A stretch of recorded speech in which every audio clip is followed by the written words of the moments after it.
Good evening guys. So ngayon kakarating lang natin sa bahay ay mapadilim-dilim na rin guys. Kaya magsasaing na tayo dito. Kaso nga lang naisipan natin na wala pala tayong kahoy dito na panggatong dito sa tungko guys. Kaya naisipan kong magputol na lang ng kahoy. Kaso nga lang ay wala nga tayong itak na pangputol ng kahoy. Kaya ginamit ko na lang yung grinder kasi naisipan ko may mga power tools pala ako na pwede kong gamitin. Kaya ito na lang.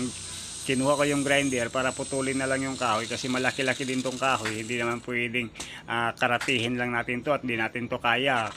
Kaya sa totoo lang po talaga guys ay marami po talaga akong alam guys na pwede kong gagawin at pwede kong pagkakitaan. Kaso nga lang ay kulang nga po sa financial at kulang sa budget kaya na-stack lang yung mga power tools ko. Kaya sa mga nagsasabi dyan na wala akong mapuntahan, nagkakamali po kayo at ako po ay kahit wala akong pinag-aralan ay marami po akong alam na pwedeng gawin na pwede kong pagkakitaan.